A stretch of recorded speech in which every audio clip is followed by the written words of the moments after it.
em um vídeo anterior meu, onde eu expliquei os principais fatores para a derrota alemã na Segunda Guerra Mundial, e várias pessoas vieram comentar as suas opiniões sobre o assunto. Então, decidi responder alguns dos temas desses comentários neste vídeo. Lembrando que você pode comentar aí embaixo se você concorda ou não com o que eu vou dizer. E não precisa ficar com raiva, só estamos aqui para aprender sobre o passado. Sem mais enrolação, vamos começar.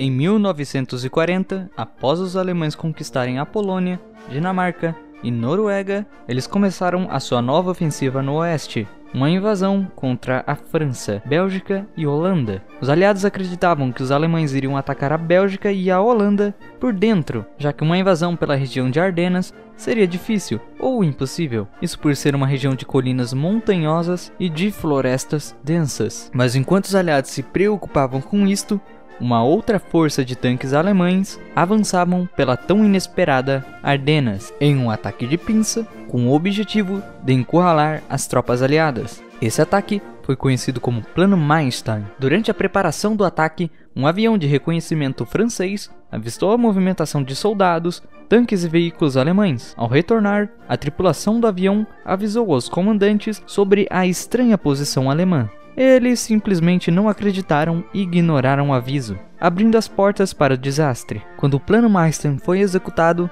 os aliados foram pegos de surpresa e em apenas 10 dias, os alemães conseguiram chegar até o mar e encurralar toda a força expedicionária britânica e várias divisões francesas. Os aliados achavam que a destruição de suas tropas era só questão de tempo à medida que as tropas alemãs avançavam. Só que no dia 24 de maio, os tanques receberam a ordem de parar. E de quem partiu essa decisão e por quê? Na realidade, a ordem partiu do comandante do grupo de exércitos A, Gerd von Rundstedt. Ele achava necessário parar para as outras divisões que estavam muito atrás alcançarem os Panzers, já que temia um contra-ataque aliado. Após a visita de Hitler ao quartel-general de Rundstedt para discutir a situação das divisões Panzers, e após descobrir que o alto comando do exército havia recolocado o 4º exército, que tinha algumas divisões Panzers, do grupo de exércitos A para o B. Daí, Hitler concordou com a visão do comandante e autorizou a ordem de segurar o avanço. Até hoje não se sabe o exato porquê de Hitler ter concordado com Rundstedt e deixado os aliados escaparem. Existem algumas teorias, e vamos citar duas.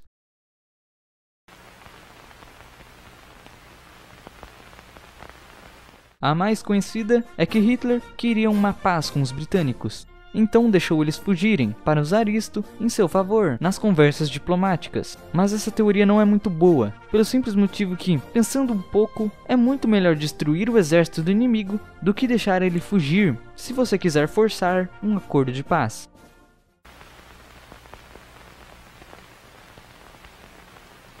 A segunda teoria, menos conhecida, é que Hitler queria que os britânicos continuassem lutando.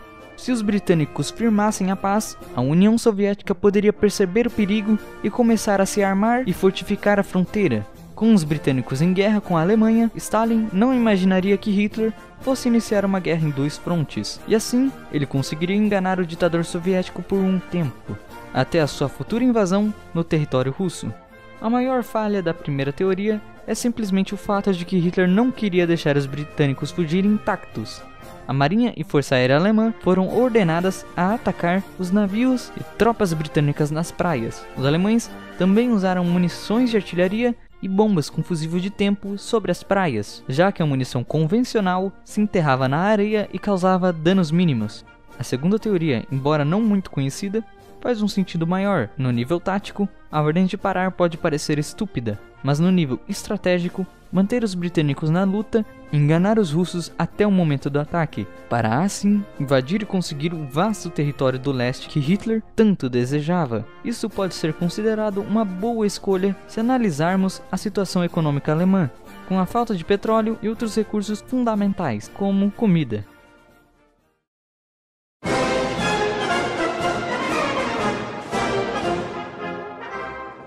Mais tarde, a Alemanha lançaria a Operação Barbarossa, atacando a União Soviética com 4 milhões de soldados, assim quebrando a linha soviética em vários pontos, fazendo grandes bolsões de tropas e capturando milhares de soldados e equipamentos em poucos dias de avanço. Os Panzers, junto com as divisões motorizadas, avançavam rapidamente, deixando a infantaria, que se movia praticamente a pé, muito para trás e expondo os seus próprios flancos. Essa situação se tornou evidente em agosto, quando o grupo de exército centro estava perigosamente exposto no flanco sul. Então Hitler resolveu intervir. A grande parte dos generais alemães, como Heinz-Guderian e Franz Halder, queriam continuar o avanço com os Panzers no centro, visando a captura de Moscou. Mas Hitler enviou o grupo Panzer de Guderian para o sul, na direção de Kiev, assim cercando centenas de milhares de tropas soviéticas e dominando os campos rurais da Ucrânia, extremamente necessários para a economia alemã da época. A decisão de mover os Panzers para o sul é vista como um erro por muitos, afirmando que avançar na direção de Moscou e capturá-la seria uma vitória certa para os alemães, mas desconsideram a situação econômica e a vontade dos russos de lutar. Assim como em 1812, os russos não iriam se render caso Moscou caísse. Como eu disse no vídeo anterior, a maioria dos generais alemães não tinham uma visão econômica e política da guerra, apenas tática. E inspirados pelas vitórias na Polônia e França, imaginaram que a queda da capital teria o fim da União Soviética, e Hitler sabia desse defeito de seus generais. Como o próprio Heinz-Guderian apontou em seu livro, da frase que ele ouviu Hitler dizer.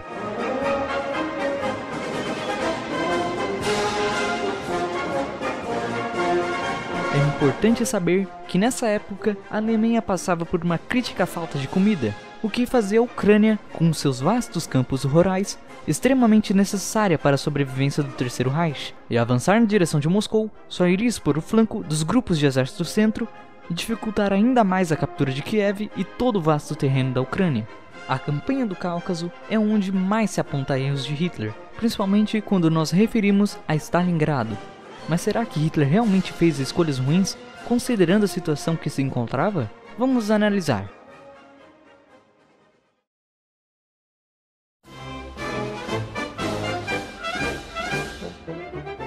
Muitos criticam de dividir as suas forças no ataque ao Cáucaso, mas não sabem a situação estratégica e econômica no momento da decisão. A Alemanha sofria de uma crise de petróleo desde o início da guerra. Como eu apontei no vídeo anterior, o Reino Unido tinha implementado um bloqueio naval, impedindo que recursos como o petróleo entrassem no país. O plano original para o Caso Azul era atacar o grupo de exército sul na direção do rio Volga e depois para Astrakhan. Após bloquear o caminho do petróleo soviético para o norte, eles iriam para o sul, e assim iriam capturar os poços de petróleo de Maykop e Grozny, seguido por Baku, o que causaria um colapso na economia soviética em 1943. E se não causasse isso, iria pelo menos causar um grande golpe nas forças mecanizadas e motorizadas russas. Mas como a Alemanha precisava urgentemente de petróleo e não poderia deixar o flanco do Volga aberto, Hitler não tinha muitas escolhas, então precisou dividir o seu grupo de exércitos, assim criando o grupo de exércitos A e B, com o B indo para Astrakhan, no rio Volga, e o A indo para o sul, em direção de Maykop e Grozny. Hitler, também acusado sozinho de muitas coisas que ele mesmo não decidiu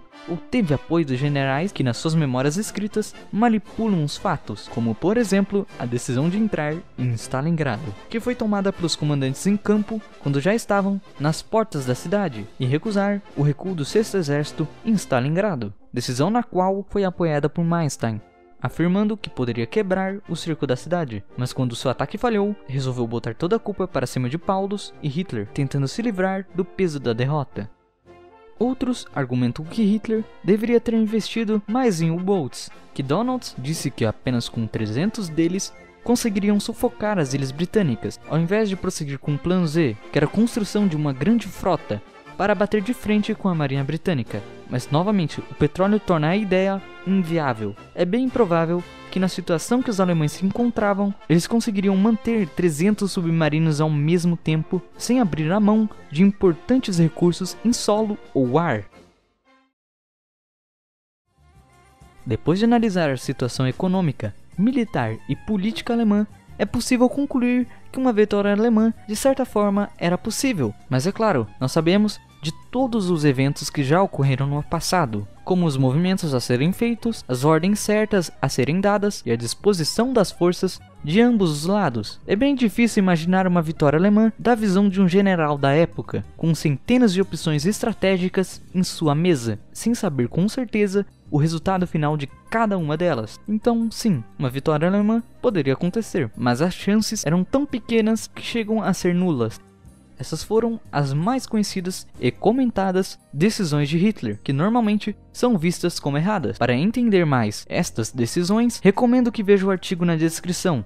Lembrando novamente, qualquer dúvida, erro ou opinião pode ser feita através dos comentários. E não, de nenhuma forma, estou aqui defendendo Hitler e suas crueldades, mas sim mostrar uma outra visão menos distorcida e com mais detalhes da narrativa padrão da Segunda Guerra Mundial, que hoje vemos espalhadas por todos os cantos. Então não fique bravo comigo por ter discordado de você em alguma coisa. Muito obrigado a todos que vieram até aqui e adeus.